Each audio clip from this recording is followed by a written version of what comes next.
Cette vidéo est extrêmement importante et loin des vidéos crypto où on présente des projets, je vais vous parler de la situation que quelqu'un est en train de traverser qui est une situation extrêmement difficile.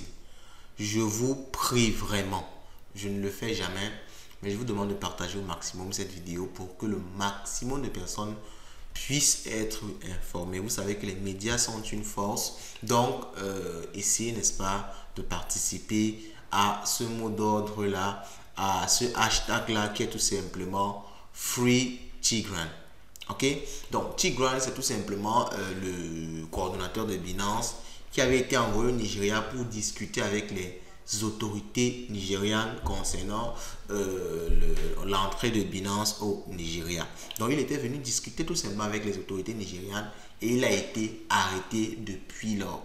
Il a raconté beaucoup de choses, comme quoi les autorités essaient de le forcer à tout simplement donner de l'argent pour pouvoir être libéré, et même que les autorités ont demandé à Binance d'envoyer des millions de dollars pour qu'il puisse libérer Monsieur Tigran, qui est le coordonnateur de Binance, qui avait été envoyé au Nigeria.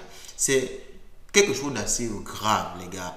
Et vraiment, quand tu traverses une situation difficile, tu ne peux pas, je m'imagine bien ce qu'il doit ressentir, parce que moi, je suis passé par là. Vous savez, on ne vient pas toujours tout dire sur nos réseaux sociaux.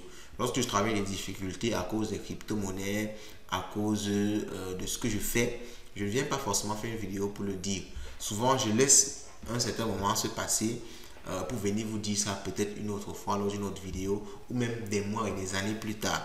Parce que je veux d'abord digérer. Je veux souvent aussi que l'affaire se calme d'abord, avant peut-être de prendre la parole pour parler de certaines choses. Mais je vous dis que j'ai traversé des moments très difficiles à cause de ces histoires de crypto.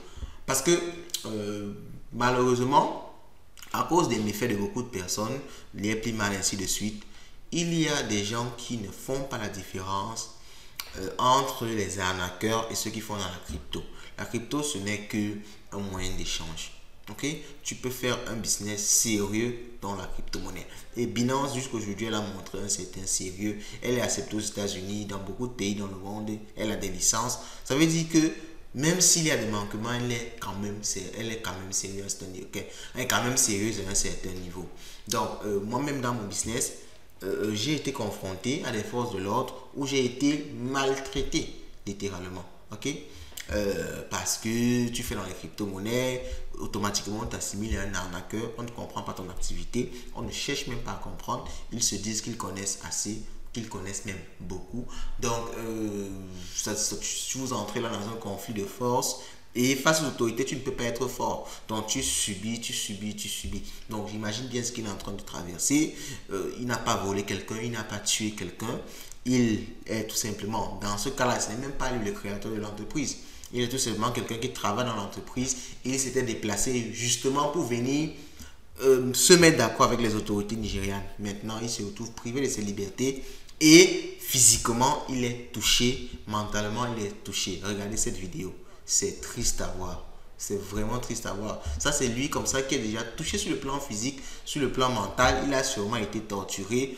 On veut le contraindre à donner de l'argent. C'est pathétique, c'est minable.